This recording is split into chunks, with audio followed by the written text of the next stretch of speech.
Hi hello friends, welcome back to our YouTube channel. Job చేసుకుంటూ RRB group డీకి prepare అవుతున్నారా? ఎలా చదవాలి, syllabus ఏ విధంగా కంప్లీట్ చేయాలని ఆలోచిస్తున్నారా? అయితే ఈ వీడియో మీకోసమేనండి. ఎవరైతే జాబ్ చేసుకుంటూ గ్రూప్ డి ప్రిపేర్ అవుతున్నారో వాళ్ళ కోసమేనండి ఈ వీడియో ప్రత్యేకంగా చేశాను. ఈ వీడియోలో వచ్చేసి ఏంటిదంటే ఏ రోజు ఏ టాపిక్ చదవాలి, ఏ విధంగా చదివితే సిలబస్ కంప్లీట్ అవుతుందనే కాన్సెప్ట్తో 115 డేస్ స్టడీ ప్లాన్ తయారు చేశానండి మీకోసం. నేను ఈ స్టడీ ప్లాన్ కనుక మీరు డైలీ ఫాలో అయితే గ్రూప్ డి జాబ్ అనేది మీ సొంతం అవుతుంది. ఇది ఏంది లేదండి, ఏ రోజు ఏ టాపిక్ చదవాలి అనేది కూడా నేనే చెప్తాను. స్టడీ ప్లాన్లో వచ్చేసి ఏ రోజు ఏ టాపిక్ చదవాలి అనేది కూడా నేనే తయారు చేసి మీకు ఇస్తాను, ఓకేనా? ఆ స్టడీ ప్లాన్ కనుక మీరు డైలీ ఏ రోజు ఏ టాపిక్ పర్టికులర్గా ఆ రోజు ఏ టాపిక్ ఉందో ఆ టాపిక్ చదువుకుంటే సరిపోతుంది మీరు, ఓకేనా? స్టడీ ప్లాన్ చెప్పే ముందు ఒకే ఒక్క రిక్వెస్ట్ అండి, వీడియోని లైక్ చేసి మీ ఫ్రెండ్స్కి షేర్ చేయండి. అలాగే కొత్తగా ఎవరైనా చూస్తున్నారో వాళ్ళ ఛానల్ని సబ్స్క్రైబ్ చేసుకొని సపోర్ట్ చేయండి, ఓకేనా? ఇంకా వీడియోలోకి వెళ్ళినట్లయితే friends, RRB group D 115 days time table or study plan. ఇది ఎవరి కోసం అంటే ఆల్రెడీ చెప్పాను కదా మీకు తమ్నెల్లో. జాబ్ సీకర్ అంటే జాబ్ ఎవరైతే చేస్తూ గ్రూప్ డీకి ప్రిపేర్ అవుతున్నారో వాళ్ళ కోసం మాత్రమే ఈ టైం టేబుల్ అండి. ఇది కూడా మీకోసం చాలా కష్టపడి తయారు చేశాను మీకు, ఓకేనా? ఇప్పుడు మన ఈ 115 డేస్ ప్లాన్ అనేది కరెక్ట్గా చూద్దాం. ఇది కనుక మీరు ఫాలో అయితే కంపల్సరీ ఆర్ఆర్బీ గ్రూప్ డి ఉద్యోగం అనేది మీ సొంతం అవుతుందండి. ఇదైతే నేను గ్యారెంటీ ఇవ్వగలుగుతా. అది కూడా మీరు డైలీ ఏదైతే చాప్టర్ ఇచ్చానో ఆ చాప్టర్ చదివితేనే, లేదంటే అవ్వదు. ఇది కూడా కన్ఫర్మేషన్ ఇస్తున్నాను మీకు, ఓకేనా? ఇప్పుడు వెళ్దాం. ఇప్పుడు షెడ్యూల్లోకి వెళ్దాం. వచ్చేసి డే 1 వచ్చేసి number system, day 2 number system, general science, sound. దీనికి ఎట్లా ఇచ్చానంటే అర్థమెటిక్ అబ్లిక్ రీజనింగ్ అని ఎందుకు ఇచ్చానంటే, ఇప్పుడు మామూలుగా డైలీ చదువుకునే వాళ్ళకైతే రోజుకి టైం ఉంటుంది, చాలా టైం ఉంటుంది కాబట్టి వాళ్ళకి 3 చాప్టర్లు అయినా ఈజీగా చదవచ్చు. ఎందుకంటే 3 సబ్జెక్టులు అయినా ఈజీగా చదవచ్చు. ఇప్పుడు జాబ్ చేసే వాళ్ళు ఎట్లుంటుంది, వాళ్ళకి టైం మార్నింగో లేదంటే ఈవినింగో, కొంతమంది నైట్ డ్యూటీ చేసే వాళ్ళు మార్నింగ్ చదువుకుంటారు, అట్లా ఉంటుంది కదా. కాబట్టి వాళ్ళకి రెండే రెండు చాప్టర్లు అండి. జనరల్ సైన్స్లో ఒకటి కంపల్సరీ చదవాలి, రీజనింగ్ ఆర్ ఆర్థమెటిక్లో ఒకటి కంపల్సరీ చదవాలి. అది కూడా ఒక్కొక్కటి 2 డేస్ 3 డేస్ అలా ఇచ్చారు మీకు. మ్యాక్సిమం 2 టైమ్స్ రివిజన్ కూడా అయిపోతుంది మీకు. మీరు ఈజీగా గెట్ అయిపోతారండి, ఓకేనా? ఇప్పుడు చూసుకుందాం. Day 1 number system, day 2 number system. General సైన్స్లో సౌండ్ అంటే ధ్వని. తర్వాత day 3 number series. First arithmetic, తర్వాత రీజనింగ్, ఓకేనా? తర్వాత హీట్ వచ్చేసి 2 రోజులు. తర్వాత డే 5 ఫ్రాక్షన్స్ అండ్ బాడ్మాస్ అనేది 1 రోజులో అయిపోతుందండి. అంత పెద్ద చాప్టర్ ఏం కాదు అది. మీరు కరెక్ట్గా కాన్సన్ట్రేషన్ పెడితే 1 డే ప్రాసెస్లో అయిపోతుంది. నెక్స్ట్ వచ్చేసి యూనిట్స్ అండ్ మెజర్మెంట్. జనరల్ సైన్స్లో వచ్చేసి యూనిట్స్ అండ్ మెజర్మెంట్. తర్వాత డే 6 వచ్చేసి ఆల్ఫాబెట్ సిరీస్ అంటే ఏబిసిడీలోని నెంబర్ సిరీస్గా చేసుకుని తర్వాత దాన్ని ఆల్ఫాబెటిక్ సిరీస్గా ఇస్తారు క్వశ్చన్స్, ఆ విధంగా ఉంటుంది. తర్వాత జనరల్ సైన్స్లో యూనిట్స్ అండ్ మెజర్మెంట్ అంటే కొలతలు, ప్రమాణాలు అంటారు కదా అది. డే 7 ఏం చేయాలంటే, ఫర్ ఎగ్జాంపుల్ మీరు మండే స్టార్ట్ చేశారనుకోండి, సండే రోజు ఏం చేయాలంటే right the exam that you have study last week. మీరు లాస్ట్ వీక్ ఏదైతే చదివారో అది కంపల్సరీ ఎగ్జామ్ రాయాలి. ఆ ఎగ్జామ్ రాస్తేనే మీరు ఎంతవరకు చదువుతున్నారు, ఎంతవరకు కంప్లీట్ చేయగలుగుతున్నారు, మీరు ఎంత అగ్రెసివ్గా ఉన్నారు ఆ సబ్జెక్ట్ మీద, ఎంత మీకు ఎక్కుతుందనేది ఒక క్లారిటీ వస్తుంది. అంటే ఎక్కడ మిస్టేక్ జరుగుతుంది, నేను చదివే దాంట్లో ఎక్కడ మిస్టేక్ అవుతుంది అనేది మీకు ఒక క్లారిటీ వస్తుంది, ఓకేనా? Day 8 simplification. ఫిజిక్స్లో వచ్చేసి work energy and power. Day 9 simplification, work energy and power. Day 9 similarities and differences, force and laws of motion. Day 11 LCM and HCF, force and laws of motion. Day 12 averages, ఇందులో gravitation. తర్వాత చెప్పాను కదా, మీరు ఏదైతే చదివారో అది compulsory exam రాసుకోవాలి మీరు. దాంతోపాటుగా లాస్ట్ వీక్ ఏదైతే చదివారో డే 6 వరకు చదివారు కదా, అవి 2 కలుపుకొని రాయండి ఎగ్జామ్. అప్పుడు మీకు క్లారిటీ ఉంటుంది, అంటే లాస్ట్ వీక్ చదివింది మీకు గుర్తుందా లేదా, ఓకేనా? ఆ విధంగా రాసుకోండి ఎగ్జామ్. ఏదైనా కానీ ఏ వీక్ అయితే, ఇప్పుడు ఫర్ ఎగ్జాంపుల్ 3rd వీక్లో ఉన్నారనుకోండి మీరు, 3rd వీక్లో ఏముంది, ఇప్పుడు coding, decoding, ratio and proportion, ages, partnership వరకు అయిపోయింది అనుకోండి. ఇందులో మ్యాగ్నెటిజం వరకు అయిపోయింది. ఇప్పుడు ఇందులో వచ్చిన చాప్టర్లు ఎన్ని? Sound, heat, units and measurements, work energy, force and laws of motion, gravitation, pressure, light, magnetism. అంటే ఒక 4-5 చాప్టర్లు అయిపోయినాయి కదా. 4-5 చాప్టర్ని మళ్ళీ ఎగ్జామ్ రాయండి మీరు. ఆ వీక్లో ఎగ్జామ్ రాయండి. అప్పుడు మీకు క్లారిటీ వస్తుంది, ఓకే నాకు చదివి ఇంత గుర్తుంది, అంటే ఇంకా నేను కొంచెం కాన్సన్ట్రేషన్ పెట్టాలి అనే కాన్సెప్ట్ అనేది మీకు అర్థమైపోతుంది ఆటోమేటిక్గా. నేను చెప్పాల్సిన అవసరం లేదు. ఓకేనా, ఇది ఎన్ని గంటలు చదువుతారు ఏందనేది ఇక మీ ఇష్టం. అంత అనుకోవచ్చు మీరు, మీకు ఒక డౌట్ రావచ్చు ఏంటంటే ఒక డేలో 2 చాప్టర్స్ చదవడం పాసిబులేనా జాబ్ చేసుకునే వాళ్ళకంటే? పాసిబులేనండి. ఎందుకంటే ఇప్పుడు 24 అవర్స్లో మీకు వచ్చేసి డ్యూటీ అవర్స్ 8 అవర్స్ ఉందనుకోండి, అటు ఇటు జర్నీ 10 అవర్స్ ఉన్నా కానీ దాదాపు ఇంకా 14 అవర్స్ ఉంది. మార్నింగ్ ఒక 1 అవర్, ఈవినింగ్ ఒక 1 అవర్ వేసుకున్నా కానీ కనీసం ఒక చాప్టర్లో మీకు ఒక్కొక్క చాప్టర్ 2 డేస్ ఇచ్చాను మీకు టైం అనేది. కాబట్టి మీరు డైలీ ఒక 1 అవర్ చదివినా కానీ కాన్సన్ట్రేషన్, అది కూడా సగం కాన్సన్ట్రేషన్ కాదు. ఓకేనా, పూర్తిగా కాన్సన్ట్రేషన్. నాకు జాబ్ రావాలి, నేను గట్టిగా మైండ్లో డిసైడ్ అయితేనే చదవండి, లేదంటే ఆ రోజు బంద్ చేసేసేయండి. ఎందుకంటే అలాంటప్పుడు చదవడం వేస్టే కదా. ఆ కాన్సెప్ట్తో చెప్తున్నాను మీకు. కాబట్టి చదివినంతసేపు మీ మైండ్కి ఎంత ఎక్కుతుంది అది ఇంపార్టెంట్. ఎంతసేపు చదివామనేది అస్సలు ఇంపార్టెంటే కాదు. ఓకేనా, మీరు ఎంతవరకు నేర్చుకున్నారనేది ఇంపార్టెంట్. ఓకేనా, తర్వాత డే 15లో coding and decoding, day 16 coding and decoding. ఎందుకంటే ఇది 2 రోజులు ఎందుకు ఇచ్చారంటే, మీరు చిన్న చాప్టరే కదా 2 రోజులు ఎందుకు ఇచ్చారంటే దాంట్లో క్వశ్చన్స్ ఎక్కువ వస్తాయండి ఇది గ్రూప్ డీకి అయితే. ఓకేనా, day 17 ratio and proportion, day 18 ratio and proportion, day 19 ages, day 20 partnership. ఇక ratio and proportion, ages, partnership అనేది అన్ని సీక్వెన్సెస్ చాప్టర్స్ కాబట్టి వాటికి ఒక్కొక్క రోజు ఇచ్చేసారు. రేషియో అండ్ ప్రాపర్షన్ ఒక రోజు గట్టిగా చదువుకుంటే మీరు 2 డేస్, ఏజెస్, పార్ట్నర్షిప్ అనేది ఆటోమేటిక్గా చేసేస్తారు. ఇంకో గుడ్ న్యూస్ ఏంటంటే రైల్వే రిక్రూట్మెంట్ అనేది చాలా వేగం పెంచేసింది. ఓకేనా, చాలా స్పీడ్ పెంచేసింది. ఏఎల్బి నోటిఫికేషన్ రిక్రూట్మెంట్ కంప్లీట్ అవ్వకముందే ఇంకొక నోటిఫికేషన్ కూడా రిలీజ్ అయిపోయింది. ఓకేనా, ఏప్రిల్ 10th నుంచి ఆన్లైన్ స్టార్ట్ అవుతుంది. Same as is group D అయితే ఎప్పుడైతే నోటిఫికేషన్ రిలీజ్ అయిందో ఇది కూడా సేమ్ టైంలో రిలీజ్ అయ్యే అవకాశాలు ఉన్నాయి ఎక్కువగా. కాబట్టి ఈసారి మిస్ అయినా కానీ నెక్స్ట్ టైం అయినా కొట్టాలనే కాన్సెప్ట్లో వెళ్ళండి. బట్ నెక్స్ట్ టైం దాకా రావద్దు, నాకు ఇదే లాస్ట్ అని అనుకొని మీరు చదవండి. ఓకేనా, ఎవరైతే జాబ్ చేసుకుంటూ ఎవరైతే ఉంటారో ఫర్ ఎగ్జాంపుల్ వాళ్ళకి ఏజ్ లిమిట్ దగ్గరగా ఉండొచ్చు కదా, కాబట్టి ఇదే నాకు లాస్ట్ ఆపర్చునిటీ అనుకొని చదువుకోవాలి. మీరు ఎలాగైనా కానివ్వండి రైల్వేస్లో ఎంట్రీ అవ్వాలి అనే మైండ్ సెట్తో వెళ్ళిపోండి. కాబట్టి నేను ఇచ్చే షెడ్యూల్ మాత్రం మీకు బాగా యూజ్ అవుతుంది. మీరు చదువుకోండి, బాగా యూజ్ అవుతుంది, కంపల్సరీ యూజ్ అవుతుంది. మీరు ఎట్లా అంటే రోజు ఏం చదివారు అనేది కూడా దాన్ని టిక్ పెట్టుకోండి కంపల్సరీ. మీరు ఏ రోజు ఏం చదివారో ఆ చాప్టర్ కూడా టిక్ పెట్టుకోండి. ఓకేనా, ఒకవేళ ఆ రోజు చదవాలంటే దాన్ని వదిలేసేయండి, కానీ ఆ చాప్టర్ మాత్రం నెక్స్ట్ డే కూడా ఆ చాప్టరే చదవండి. ఫర్ ఎగ్జాంపుల్ ఇప్పుడు day 22 blood relation, day 23 blood relation, ఆ 2 రోజులు చదవలేదనుకోండి నెక్స్ట్ పర్సంటేజ్కి వెళ్ళకండి, బ్లడ్ రిలేషన్ దగ్గరనే చదవండి మళ్ళీ. ఓకేనా, ఎందుకంటే నేను వెయిటేజ్ ఎక్కువ ఉన్న వాటిని ఫస్ట్ ప్రిఫరెన్స్ ఇచ్చా.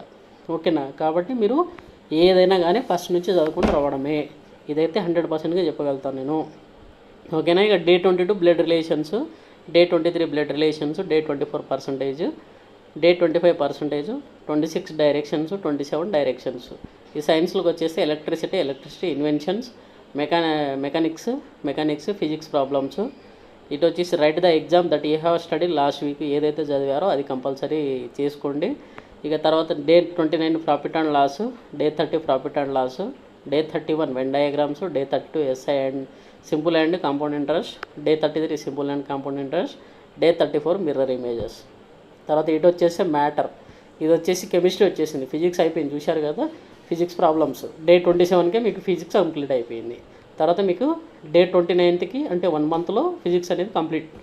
ఇందులో కూడా దాదాపు మీరు రీజనింగ్ అర్థమెటిక్లో కూడా సగం చాప్టర్లు క్లియర్ అయిపోయింది. ఇక నెక్స్ట్ వచ్చేసి మ్యాటర్ అంటే పదార్థం, యాటమ్స్ అండ్ మాలిక్యూల్స్, తర్వాత స్ట్రక్చర్ ఆఫ్ యాటమ్. ఈ వీక్లో ఇది ఎన్ని చాప్టర్లు 1, 2, 3, కెమిస్ట్రీలో 3, ఇందులో 4. ఓకేనా, ఆ విధంగా ప్లాన్ చేసుకోండి. ఆ ఎగ్జామ్ ఇప్పుడు right the exam day 35 exam ఉంది కదా, దానికంటే ముందు ఎన్ని వీక్లు అయిపోయినాయి? ఫర్ ఎగ్జాంపుల్ ఒక 3-4 వీక్లు అయిపోయింది అనుకోండి, ఆ వీక్లో ఏమేమి చదివారో మొత్తం ఆ రోజు ఎగ్జామ్ రాయండి, ఆ చాప్టర్ల వరకు మొత్తం ఎగ్జామ్ రాయండి. అంటే డైరెక్ట్ మార్క్ టెస్ట్ రాయండి. మార్క్ టెస్ట్లో మీకు వచ్చిన కాప్టర్ ఫర్ ఎగ్జాంపుల్ మీరు స్ట్రక్చర్ ఆఫ్ అటామ్ చదివారనుకోండి, దానికి సంబంధించిన క్వశ్చన్స్ వచ్చిందనుకో, మీరు అటెంప్ట్ చేస్తున్నారా చేయలేకపోతున్నారా అది చూసుకోండి. ఓకేనా, అట్లా చదవండి. డే 36 టైం ఎండ్ వరకు. ఇంకో వచ్చేసి మీకు అంత టైం ఉండకపోవచ్చు, ఒకవేళ జాబ్ చేస్తూ కూడా పార్ట్ టైం జాబ్ చేస్తూ మీకు టైం ఎక్కువ ఉంది అనుకుంటే మార్నింగ్ అవర్స్లో ఇప్పుడు ఫర్ ఎగ్జాంపుల్ టైం ఎండ్ వరకు ఉందండి డే 36, ఇది చదువుకున్నారనుకోండి మార్నింగ్, చదువుకున్న తర్వాత మీరు ఈవినింగ్ ఎగ్జామ్ రాయండి అవసరమైతే. ఓకేనా, మీకు టైం ఉంటేనే, ఓకేనా, టైం ఉంటే ఎగ్జామ్ రాయండి, అప్పుడు మీకు బాగా క్లారిటీ వచ్చేస్తుంది. గూగుల్లో ఎత్తుకండి టైం ఎండ్ వరకు MCQs కావాలని చెప్పేసి అడగండి, మీకు చాలా అంటే చాలా వస్తాయి. ఓకేనా, కాబట్టి మీరు ఏది ఇంకా ఇవ్వాల్సిన అవసరం లేదు, వర్రీ అవ్వాల్సిన అవసరం లేదు. ఈ టైం టేబుల్ ఫాలో అయిపోయింది. డే టు డే ఎగ్జామ్ రాసుకోండి, వీక్లీ ఎగ్జామ్స్ రాసుకోండి, తర్వాత మంత్లీ ఒకసారి ఎగ్జామ్ రాసుకోండి, అట్లా ప్లాన్ చేసుకోండి. ఓకేనా. Day 36 time and work, day 37 time and work, day 38 completion of figures. ఇటు చూసుకుంటే chemical reactions, equations, periodic classification, chemical bonding, oxidation and reduction. ఇటు సైడ్ చూసుకుంటే ఇక day 43 time and distance, metals and non metals. Day 44 time and distance, metals and non metal, counting figures, inert gases, trains, boards, streams. ఇవన్నీ time and డిస్టెన్స్కి సంబంధించిన sequences chapters కాబట్టి ఒక్కొక్క రోజు ఇచ్చాను, అది కంప్లీట్ చేసుకోండి. ఈ ట్రైన్స్, బోర్డ్స్ అండ్ స్ట్రీమ్స్ అనేది 2 చాప్టర్లు కాబట్టి 2 days ఇచ్చాను నేను. అది రోజుకొకటి చదువు, ఒకరోజు ట్రైన్ చదువుకుంటే ఒకరోజు బోర్డ్స్ అండ్ స్ట్రీమ్స్ చదువుకోండి. ఓకేనా. డే 48 డెసిషన్ మేకింగ్, తర్వాత సెన్సరీ ఆర్గన్స్. ఇక్కడ నుంచి మీకు బయాలజీ స్టార్ట్ అయిపోయింది, అంటే లైఫ్ సైన్సెస్ స్టార్ట్ అయిపోయిందండి, సెన్సరీ ఆర్గన్స్. ఇక మీరు డే 49 రోజు right the exam that you have study last week. ఏదైతే చదివారో అది రాసుకోండి, అంతే. మొత్తం టోటల్గా ఏదైతే చదివారో అది రాసేసుకోండి. ఓకేనా.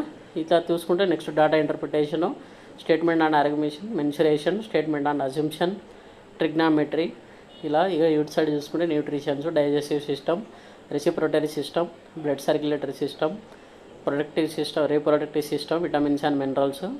ఇక మళ్ళీ చూసుకుంటే మళ్ళీ ఇక్కడ చూశారు కదా, డే 63కి మీకు రీజనింగ్, అర్థమెటిక్ క్లోజ్, అంటే ఒకసారి చదువుకోవడం కంప్లీట్ అయిపోయింది. ఇక ఇటు సైడ్ చూసుకుంటే డే 64 నుంచి మీకు రివిజన్ స్టార్ట్ అవుతుంది. ఓకేనా.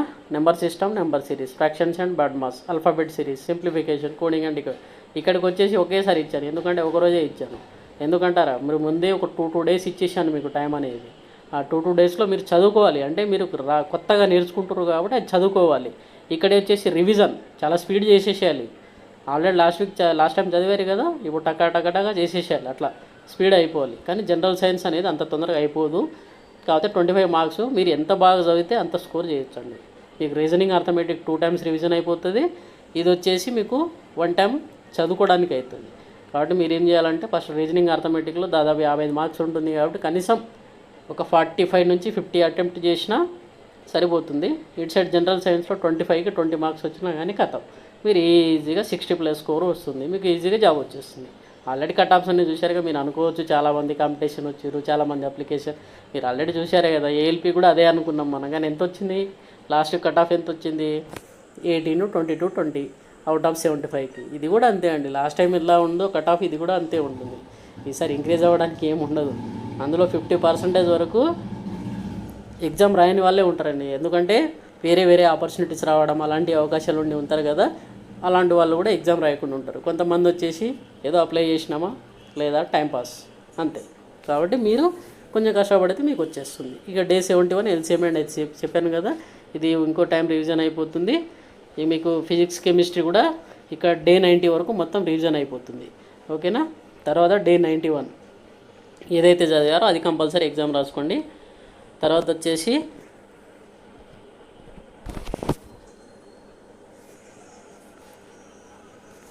జనరల్ అవేర్నెస్ అండి. జనరల్ అవేర్నెస్లో మీరు దీనికి అంత ఫోకస్ చేయొద్దండి, ఎందుకంటే నేను అదే చెప్తున్నాను మీకు. దీనికి అంత ఫోకస్ చేస్తే మీరు మంచి స్కోర్స్ అనేది రాబట్టలేరు. First priority general science, reasoning, అర్థమెటిక్కే ఫస్ట్ ప్రయారిటీ ఇవ్వాలి. తర్వాతనే జనరల్ అవేర్నెస్లో ఎంత 20 మార్క్స్ ఉంటుంది కాబట్టి 20 మార్క్స్లో ఇది పెద్ద సముద్రం అండి ఇది. కాబట్టి లాస్ట్ ఒక 3 months 4 months కరెంట్ అఫైర్స్ చూసుకొని వెళ్ళిపోయినా సరిపోతుంది. కనీసం 20కి ఒక 5 to 10 questions అటెంప్ట్ చేసినా చాలు, ఎందుకంటే ఎక్కువ వద్దు మనకి, ఎక్కువ చదవలేము మనం. ఆయన ఎక్కడి నుంచి ఇస్తాడో తెలియదు, మనం ఏం చదువుతున్నది అంటే క్లారిటీ ఉండదు. కాకపోతే నేను కొన్ని ప్రీవియస్ పేపర్స్ పరంగా చూసుకొని కొన్ని చాప్టర్లు ఇస్తాను నేను, అవి మాత్రం చూసుకోండి. ఇండియన్ జాగ్రఫీలో వచ్చేసి planets, national highways, trains and road transport, the soils, biosphere రిజర్వేషన్లు, తర్వాత క్యాప్రికాన్ లైన్ ఇన్ ఈక్వేటర్, తర్వాత area and population wise countries and states, boundaries, coast line to shares states, rivers and dams, on the river bank areas, national parks. ఇది వచ్చి Indian జాగ్రఫీలో చూసుకోండి. Indian హిస్టరీలో వచ్చేసి history, Jainism, Buddhism, governor generals, famous structures, important wars and years, important dates, Gandhian era, sepoy mutiny, తర్వాత ఢిల్లీ సుల్తానా, freedom fighters of India, extremists or moderates, Indian National Congress. ఇవి చూసుకోండి సరిపోతుంది. తర్వాత ఇండియన్ ఎకానమీలో 5 years plans, their periods, banking, GST, taxes, Indian పాలిటీలో వచ్చేసి president, prime ministers, తర్వాత positions, ages, articles, parts and schedules, news judgement, అంటే నీకు కొత్తగా ఏమైనా ఇచ్చారు ఉంటుంది కదా, జడ్జిమెంట్స్ ఉంటాయి కదా, అవి చదువుకోండి. తర్వాత constitution received from which country, ఏ దేశాల నుంచి స్వీకరించారనేది చదువుకోండి.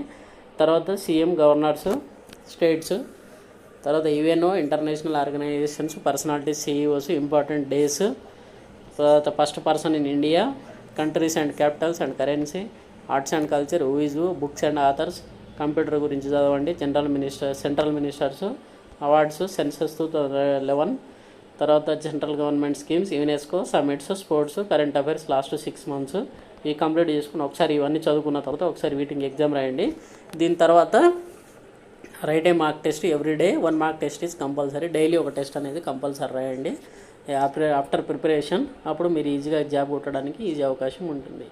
తర్వాత నెక్స్ట్ మీకు ఒక ఇదండి సామెత అండి, education is the most powerful weapon which you can use to change the world.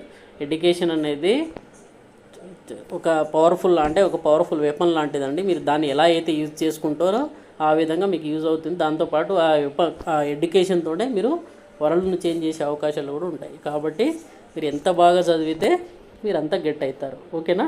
Thank you అండి. Thanks for the watching. Have a nice day. Next మంచి వీడియోలతో కలుద్దాం. థ్యాంక్ యూ అండి.